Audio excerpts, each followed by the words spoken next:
Hi everyone, welcome to my YouTube channel. तो देखिए, इस वीडियो में यूपी टेट एग्जाम जुलाई 2026 के लिए पर्यावरण शिक्षा के प्रीवियस ईयर के क्वेश्चन सॉल्व कराए जाएंगे। और ये प्रीवियस ईयर के क्वेश्चन तो पेपर फर्स्ट के हैं और ये पेपर हुआ था 19 दिसंबर 2016 को। तो 19 दिसंबर 2016 का जो है प्रीवियस ईयर का प्रश्न पत्र सॉल्व कराया जाएगा। सो आप लोग वीडियो पर कंटिन्यू बने रहिए। आप चलिए इसमें पहला वाला क्वेश्चन करिएगा। तो देखिए, क्वेश्चन में पूछा गया है कि शिक्षक की सबसे बहुमूल्य निधि है उसकी, यानी एक शिक्षक की सबसे बहुमूल्य निधि तो क्या है तो पहला वाला ऑप्शन है सेवा, वेतन, गर्व या छात्रों का विश्वास। तो देखिए, एक शिक्षक होने के नाते उसके सबसे बहुमूल्य निधि होती है उनके छात्रों का विश्वास। करेक्ट आंसर इसका हो जाएगा ऑप्शन नंबर डी। अब देखिए कि शिक्षक विद्यार्थियों के जीवन के वास्तविक कुम्हार होते हैं, जो न सिर्फ उनके छात्रों के जीवन को आकार देते हैं बल्कि छात्रों में यह विश्वास जगाते हैं कि वे शिक्षक के द्वारा बताई गई बातों का अनुसरण कर दुनिया के रंगमंच पर अवतरित हो सकते हैं और अपने आप को काबिल बना सकते हैं। अतः एक शिक्षक की सबसे बहुमूल्य निधि होती है छात्रों का विश्वास। तो करेक्ट आंसर इसका हो जाएगा ऑप्शन नंबर डी। अब चलिए अगला वाला क्वेश्चन करिएगा। 122 नंबर क्वेश्चन। इसमें पूछा गया है कि परिकल्पना को बार बार परीक्षण करने से गलत नहीं पाया जाता है तो वह एक क्या है। तो देखिए, ऑप्शन नंबर फर्स्ट है सिद्धांत, बी है कानून, सी है खोज तथा डी है मूल। तो देखिए, इसका करेक्ट आंसर हो जाएगा ऑप्शन नंबर ए सिद्धांत। देखिएगा कि सिद्धांत के साथ प्रायोगिक अनुभव जुड़ा होता है। किसी परिकल्पना को बार बार निरीक्षण व परीक्षण करने के बाद जब इस बात का भान हो जाता है कि यह परिकल्पना सार्वभौमिक रूप से सत्य है तो यह सिद्धांत का रूप ग्रहण कर लेता है। तो 122 नंबर क्वेश्चन का करेक्ट आंसर हो जाएगा ऑप्शन नंबर ए सिद्धांत। अगला वाला क्वेश्चन करिएगा। तो अगले वाले क्वेश्चन में पूछा गया है कि निम्नलिखित में से सबसे उपयुक्त शिक्षण विधि है। तो बताइएगा कि इसमें सबसे उपयुक्त शिक्षण विधि कौन सी है। विचार गोष्ठी या श्रुतलेख, या श्रुतलेख या एवं दिया गया कार्य, या विचार गोष्ठी एवं कार्य योजना, या फिर व्याख्यान एवं श्रुतलेख। तो देखिए कि निम्नलिखित में से सबसे उपयुक्त शिक्षण विधि पूछा जा रहा है। तो सबसे उपयुक्त शिक्षण विधि होगी ऑप्शन नंबर सी विचार गोष्ठी एवं कार्य योजना। बाकी देखिएगा इन तीनों में श्रुतलेख श्रुतलेख श्रुतलेख, तो इसी से काट दीजिए, ये निगेटिव है। तो सबसे उपयुक्त शिक्षण विधि होगी विचार गोष्ठी एवं कार्य योजना।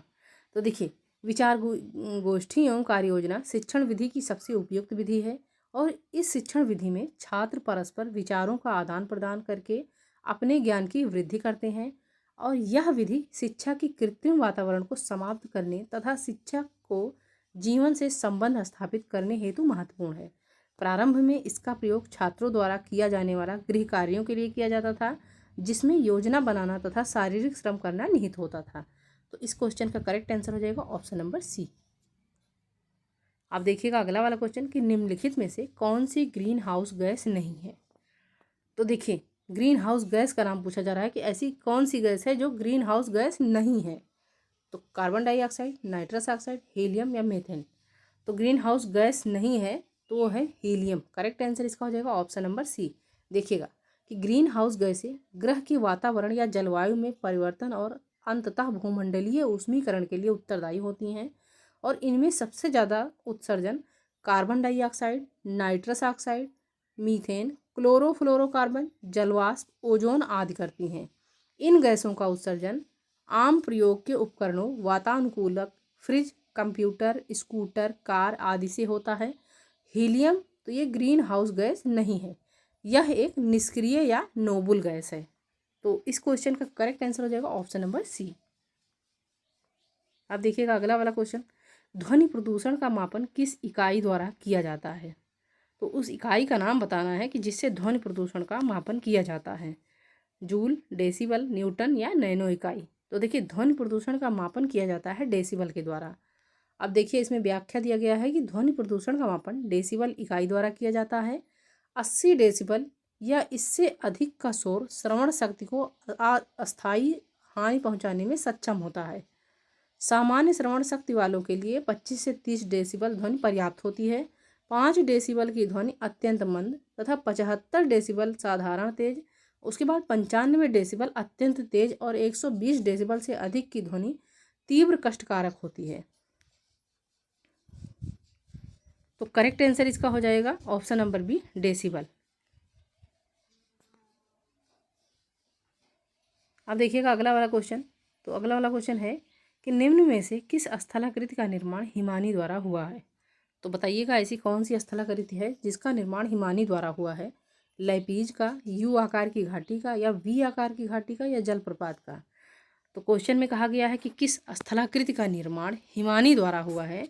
तो देखिएगा कि हिमानी द्वारा जो है तो यू आकार की घाटी का निर्माण हुआ है। करेक्ट आंसर इसका हो जाएगा ऑप्शन नंबर बी। देखिए निम्नलिखित स्थलाकृतियों में से तो यू आकार की घाटी का निर्माण हिमनदों द्वारा होता है और इसका नामकरण अंग्रेजी वर्णमाला के अक्षर यू के आधार पर हुआ है, जिससे इस घाटी की आकृति मिलती है। अपरदन के कारण इनके दोनों किनारे काफ़ी समानांतर एवं अंतोदर ढाल वाले बन जाते हैं। जलप्रपात एक प्रमुख प्रवाही जल कृत अपरदनात्मक स्थल रूप है और वी आकार की घाटी का नामकरण अंग्रेजी वर्णमाला के वी अक्षर के आधार पर किया जाता है। इस आकार की घाटियों का निर्माण युवा नदियों के द्वारा होता है और जब नदी निम्नवर्ती कटाव द्वारा अपनी तली को कम गहरा करती है तो वी आकार की घाटियों का निर्माण होता है।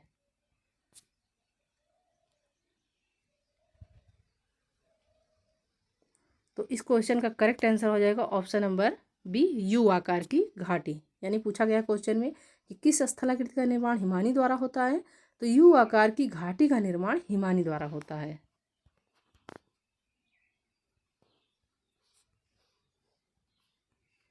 अब देखिएगा अगला वाला क्वेश्चन। तो ये वाला क्वेश्चन है कि निम्न नदियों में से कौन सी नदी बंगाल की खाड़ी में गिरती है। तो बंगाल की खाड़ी में गिरने वाली नदियों के नाम पूछा गया है कि कौन सी नदी बंगाल की खाड़ी में गिरती है। तो देखिए इसका करेक्ट आंसर हो जाएगा ऑप्शन नंबर बी, सुवर्ण रेखा। सुवर्ण रेखा या स्वर्ण रेखा जिसे हम कहते हैं, नदी बंगाल की खाड़ी में गिरती है और यह भारत के झारखंड राज्य से बहने वाली एक पहाड़ी नदी है। यह रांची नगर से 16 किलोमीटर दक्षिण पश्चिम में स्थित नगड़ी गांव में रानी चुआ नामक स्थान से निकलती है तथा बालेश्वर नामक स्थान पर बंगाल की खाड़ी में गिरती है। जबकि ताप्ती, नर्मदा, सिंधु नदियां जो है तो ये अरब सागर में गिरती हैं। तो बंगाल की खाड़ी में गिरने वाली नदियों के नाम पूछा गया है, तो इसका राइट आंसर हो जाएगा ऑप्शन नंबर बी, सुवर्ण रेखा।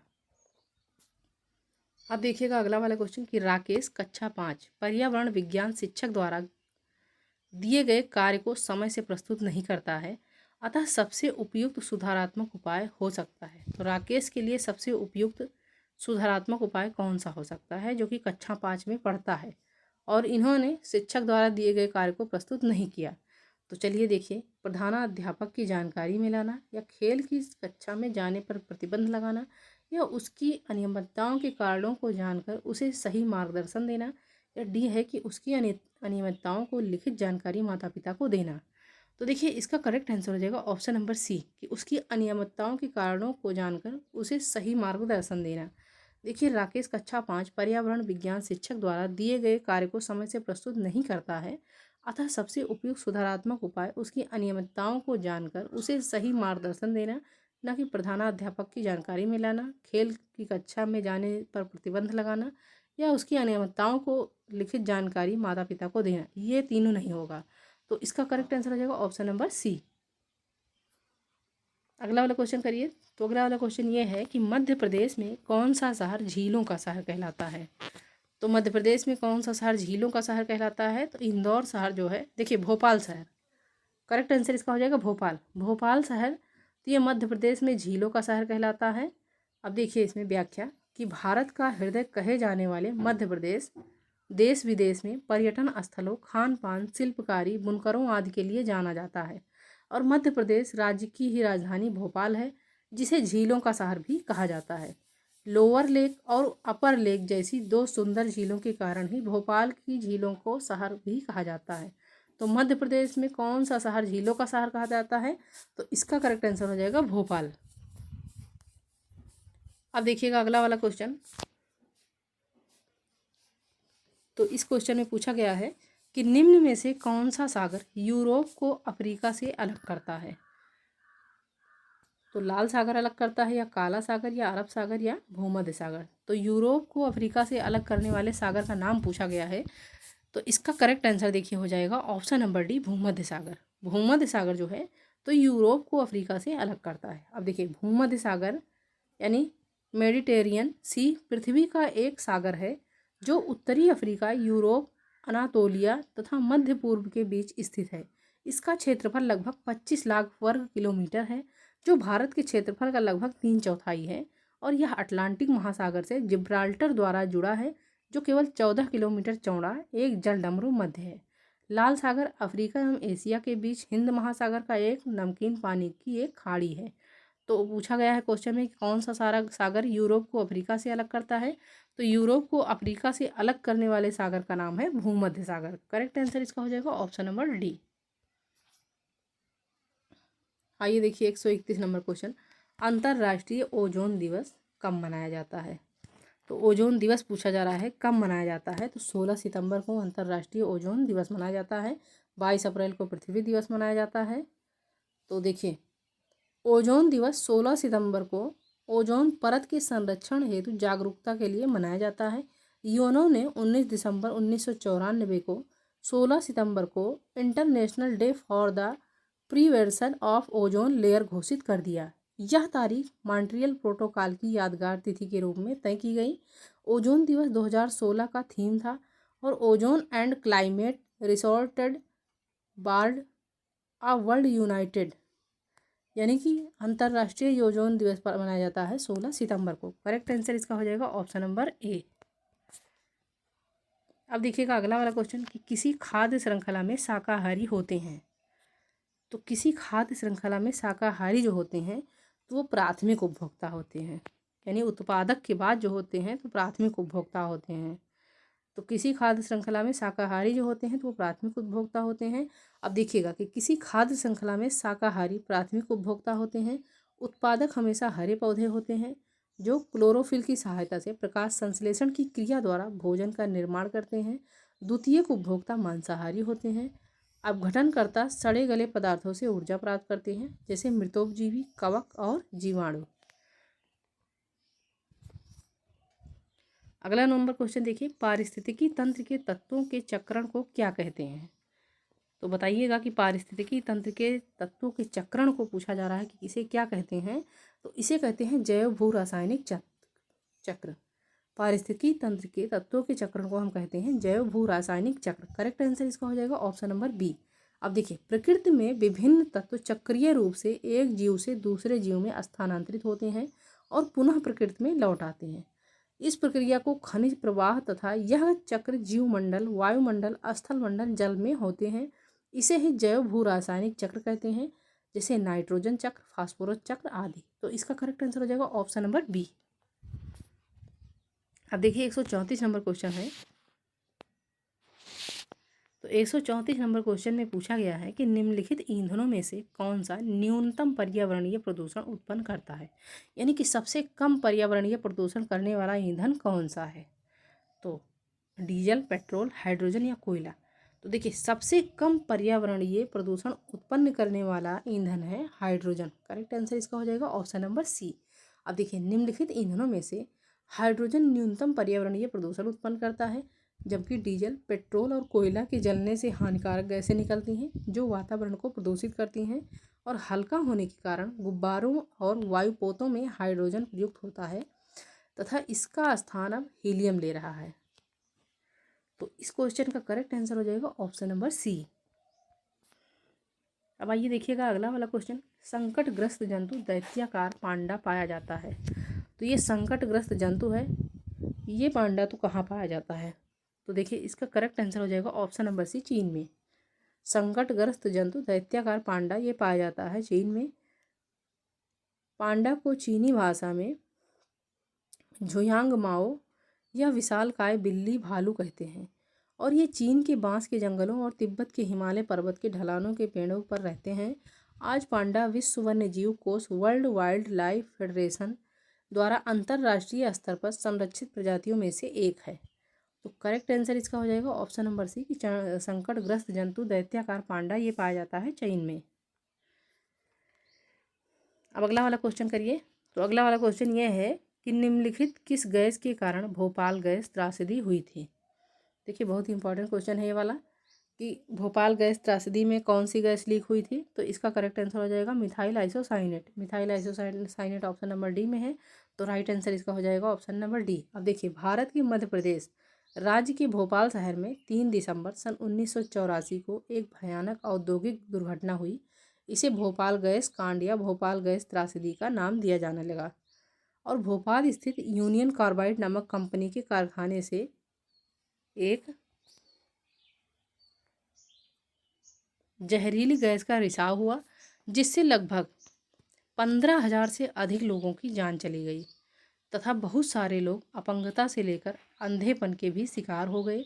और भोपाल गैस कांड में मिथाइल आइसोसाइनेट मिक नामक जहरीली गैस का रिसाव हुआ था। Chlorofluorocarbon, carbon dioxide, nitrous oxide तीनों ही ग्रीन हाउस गैसें हैं, तो इसका करेक्ट आंसर हो जाएगा मिथाइल आइसोसाइनेट। यानी भोपाल गैस त्रासदी में कौन सी गैस लीक हुई थी, तो गैस का नाम है मिथाइल आइसोसाइनेट। अगला वाला क्वेश्चन करिए। देखिए अगला वाला क्वेश्चन यह है, किस देश में क्रिसमस का त्यौहार गर्मियों में मनाया जाता है। अपने यहाँ तो 25 दिसंबर को मनाया जाता है, तो बताइए ऐसा कौन सा देश है जहाँ पर क्रिसमस का त्यौहार गर्मियों में मनाया जाता है। तो देखिए ऑस्ट्रेलिया में क्रिसमस का त्यौहार गर्मियों 25 दिसंबर में मनाया जाता है। इसका कारण यह है कि ऑस्ट्रेलिया दक्षिणी गोलार्ध में स्थित है। ऑस्ट्रेलिया कहाँ स्थित है, तो दक्षिणी गोलार्ध में स्थित है और दिसंबर का महीना ऑस्ट्रेलिया में गर्मी का पहला महीना होता है। ऑस्ट्रेलिया में गर्मी 1 दिसंबर से लेकर के 28 से 29 फरवरी तक होती है और क्रिसमस ईसा मसीह के जन्म की खुशी में मनाया जाने वाला पर्व है और इस दिन लगभग संपूर्ण विश्व में अवकाश रहता है और यह 25 दिसंबर को पड़ता है। तो क्रिसमस का त्यौहार गर्मियों में कहाँ मनाया जाता है, तो करेक्ट आंसर इसका हो जाएगा ऑप्शन नंबर सी, ऑस्ट्रेलिया में। अब देखिए 138 नंबर क्वेश्चन में पूछा गया है कि गिर वन्य जीव अभ्यारण्य निम्न में से किस वन्य जीव का संरक्षण करता है।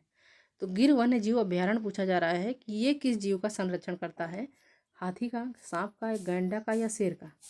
तो देखिए गिर वन्य जीव अभ्यारण्य ये संरक्षित करता है शेर का। करेक्ट आंसर इसका हो जाएगा ऑप्शन नंबर डी। देखिएगा गिर वन्य जीव अभ्यारण्य भारत के गुजरात राज्य में लगभग 1424 वर्ग किलोमीटर में फैला हुआ है और इसमें जंगली शेरों का संरक्षण किया जाता है। इसके अतिरिक्त इस वन्य अभ्यारण्य में पुष्प और जीव जंतुओं की प्रजातियां मिलती हैं और यहाँ स्तनधारियों की 30 प्रजातियां, सरीसृप वर्ग की 20 प्रजातियां पाई जाती हैं और दक्षिण अफ्रीका के अलावा विश्व का यही एक ऐसा इकलौता स्थान है जहां शेरों को अपने प्राकृतिक आवास में रहते हुए देखा जा सकता है। तो गिर वन्य जीव अभ्यारण्य पूछा जा रहा है कि ये जो है निम्न में से किस वन्य जीव का संरक्षण करता है, तो ये करता है शेर का। करेक्ट आंसर इसका हो जाएगा ऑप्शन नंबर डी। अब चलिए अगला वाला क्वेश्चन करिएगा कि निम्न में से कौन सी प्राकृतिक वनस्पति मरुस्थलीय प्रदेशों में पाई जाती है। तो बताइएगा ऐसी कौन सी वनस्पति है जो कि मरुस्थलीय प्रदेशों में पाई जाती है। तो देखिए महोगनी, कैक्टस, फर या चंदन। तो करेक्ट आंसर इसका हो जाएगा ऑप्शन नंबर बी। पूछा जा रहा है क्वेश्चन में कि ऐसी कौन सी प्राकृतिक वनस्पति है जो कि मरुस्थलीय प्रदेशों में पाई जाती है। सो राइट आंसर इसका हो जाएगा option number B, cactus. Cactus जो है तो ये मरुस्थलीय प्रदेशों में पाई जाने वाली प्राकृतिक वनस्पति है और यह सपुष्पक वनस्पतियों का एक जीव वैज्ञानिक कुल है जो अपने मोटे फूले हुए तनों में पानी बटोरकर शुष्क व रेगिस्तानी परिस्थितियों में जीवित रहते हैं और इनके पत्ते कांटों के रूप में परिवर्तित हो जाते हैं ताकि वाष्पोत्सर्जन की दर कम हो सके, जिससे जल का ह्रास कम हो, यानी जल का नुकसान कम हो। सो करेक्ट आंसर इसका हो जाएगा ऑप्शन नंबर बी, कैक्टस। आइए देखिए 140 नंबर क्वेश्चन, ग्रीन मफलर संबंधित है।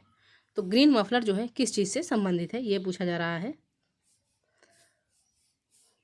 देखिएगा ऑप्शन नंबर ए है मृदा प्रदूषण, बी है वायु प्रदूषण, सी है ध्वनि प्रदूषण तथा डी है जल प्रदूषण। तो ग्रीन मफलर आपसे पूछा जा रहा है कि ग्रीन मफलर किससे संबंधित है, तो इसका करेक्ट आंसर हो जाएगा ऑप्शन नंबर सी, ध्वनि प्रदूषण से। देखिए ग्रीन मफलर अधिक आबादी वाले व ध्वनि प्रदूषण वाले क्षेत्र जैसे सड़कों के किनारे, औद्योगिक क्षेत्रों और राजमार्गों के आसपास के रिहायशी इलाकों में 4 से 6 पंक्तियों में वृक्षारोपण कर ध्वनि प्रदूषण को कम करने की एक तकनीकी है ताकि घने पेड़ ध्वनि प्रदूषण को कम कर सकें, क्योंकि पेड़ ध्वनि को अवशोषित करते हैं और इसे नागरिकों तक पहुंचने से रोकते हैं। ध्वनि प्रदूषण को नियंत्रित करने वाले ये हरे पौधे ग्रीन मफलर कहलाते हैं। अब देखिएगा 141 नंबर क्वेश्चन,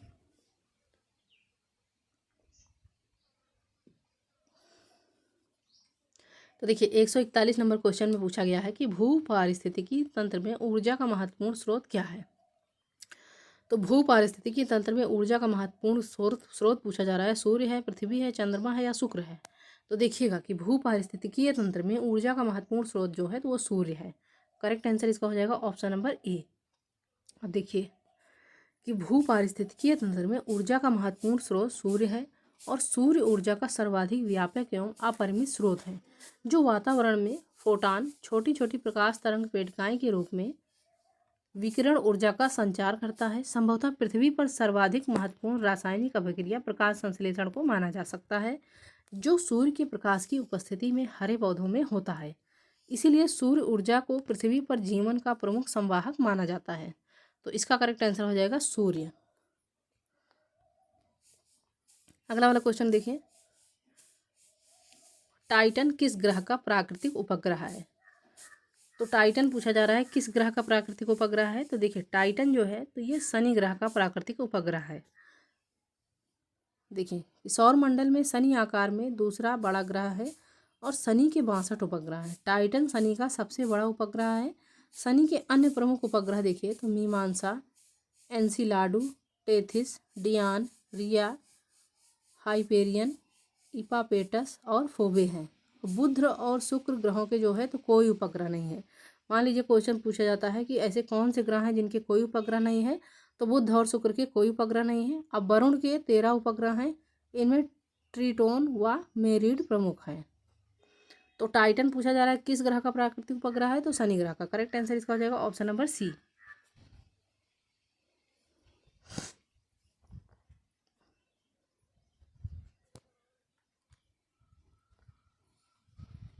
अब देखिएगा अगला वाला क्वेश्चन 143 नंबर क्वेश्चन, निम्नलिखित में से कौन सी बायोडीजल की फसल है। तो बायोडीजल की फसल जो है तो ये बहुत ही आसान सा क्वेश्चन है, जेट्रोफा। जेट्रोफा बायोडीजल की फसल है और यह भारत, अफ्रीका, उत्तरी अमेरिका और कैरिबियन जैसे ट्रॉपिकल क्षेत्रों में उत्पन्न होते हैं। यह एक बड़ा पादप है जो झाड़ियों के रूप में अर्धशुष्क क्षेत्रों में उगता है। इस पादप से प्राप्त होने वाले बीजों से 25 से 30% तक तेल निकाला जाता है और इस तेल से कार आदि चलाई जा सकती हैं। इसलिए इसे बायोडीजल पौधा कहा जाता है तथा जो अवशेष बचता है उससे बिजली पैदा की जा सकती है। जेट्रोफा अनावृष्टि रोधी सदाबहार झाड़ी है और यह कठिन परिस्थितियों को भी झेलने में सक्षम है। तो पूछा जा रहा है बायोडीजल की फसल कौन सी है, तो करेक्ट आंसर इसका हो जाएगा ऑप्शन नंबर बी, जेट्रोफा।